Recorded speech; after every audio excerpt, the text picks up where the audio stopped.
Anima, c'est un réseau d'organismes territoriaux de développement économique. Ça réunit une 70 organisations dans 22 pays d'Europe et du sud de la Méditerranée pour travailler. Bon, c'est une plateforme de coopération qui veut travailler au développement des pays du sud de la Méditerranée, au développement économique. Donc on a trois types d'actions. On fait pas mal d'intelligence économique, un certain nombre d'observatoires, d'études qui ont le but d'informer les investisseurs sur les marchés méditerranéens, les opportunités d'investissement, d'affaires qui peuvent y exister. On agit comme une agence de coopération finalement, en identifiant des besoins, en diagnostiquant des aspirations des différents territoires et en essayant de les faire travailler ensemble pour monter des projets, monter des initiatives, développer des activités qui vont répondre à ces besoins. Et enfin, sur la cible particulière des startups, des entreprises innovantes, on a un certain nombre d'actions d'accompagnement vers l'internationalisation de ces entreprises de croissance, ce qui nous amène à travailler notamment avec les porteurs de projets de la diaspora. Anima a toujours considéré les diasporas comme une cible à prospecter pour développer des entreprises dans les pays du sud de la Méditerranée. Donc c'était une démarche assez pragmatique de la part d'Anima de se dire ces gens qui sont biculturels, ils seront forcément plus à même d'aller investir ou d'aller monter une entreprise dans les pays du sud de la Méditerranée qu'un Européen ou un Américain. Voilà. Donc rapidement on a essayé de mettre en place avec les pays des stratégies de mobilisation d'investisseurs dans ces pays-là. Pas avec grand succès d'ailleurs, parce que ces stratégies où on espère faire revenir des investisseurs dans leur pays d'origine pour établir une entreprise, ça ne marche pas forcément très bien. Mais bon, petit à petit, on a réfléchi à la question, on a identifié l'ensemble des réseaux qui structurait cette diaspora, l'ensemble des associations, des grandes écoles, des clubs de business, des associations culturelles qui peuvent exister et qui réunissent en fait tous ces expatriés. Et on s'est mis à travailler avec eux sur différents niveaux, à la fois espérant les mobiliser effectivement comme investisseurs, mais aussi les mobilisant comme relais d'affaires pour bénéficier de leur insertion dans les économies à l'étranger, pour faire bénéficier les entreprises des pays du Sud de leur insertion dans les économies à l'étranger, en les utilisant comme mentors pour des jeunes entrepreneurs dans les pays du Sud qui pourraient bénéficier de leurs compétences, voire de leur financement dans le cas quand on arrive à les faire devenir business angel.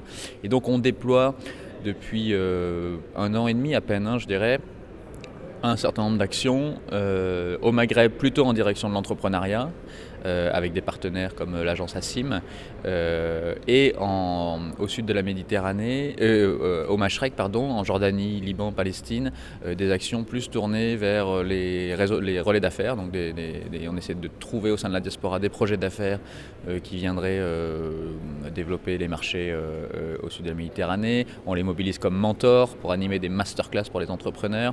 On sollicite également les gens de la diaspora pour venir dialoguer avec les autorités locales pour essayer d'influer sur les politiques économiques, les politiques industrielles, pour donner leur avis sur leur vision sur les conditions de fonctionnement des marchés, du secteur privé dans le pays.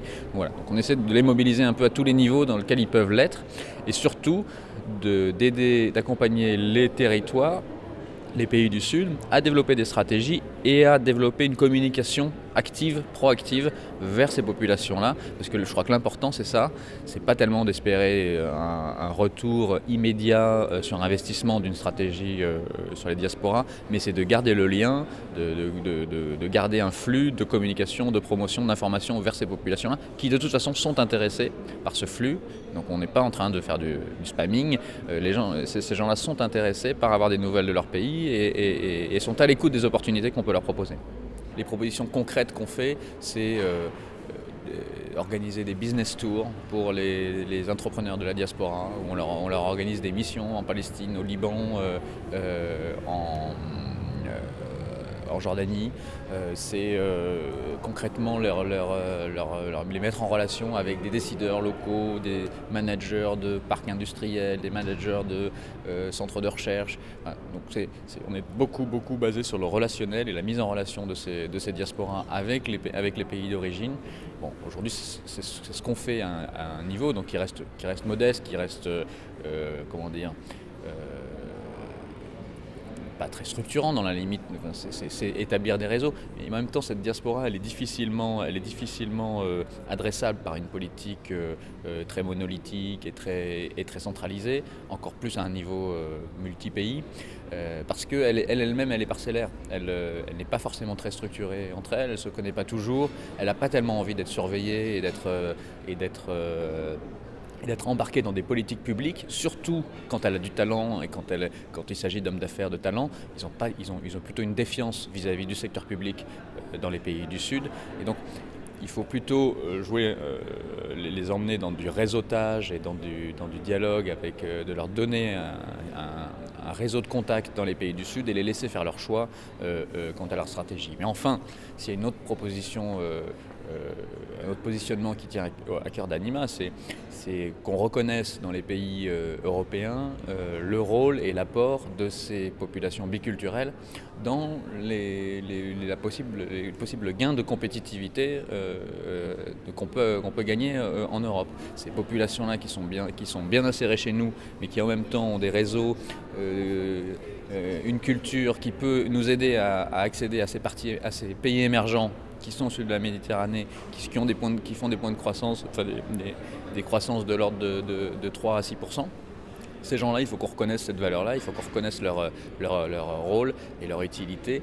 Ça sera bénéfique, ça contribuera à un nouveau discours qui sera positif à mon avis pour l'intégration de l'ensemble des diasporas, qu'elles soient talentueuses ou non.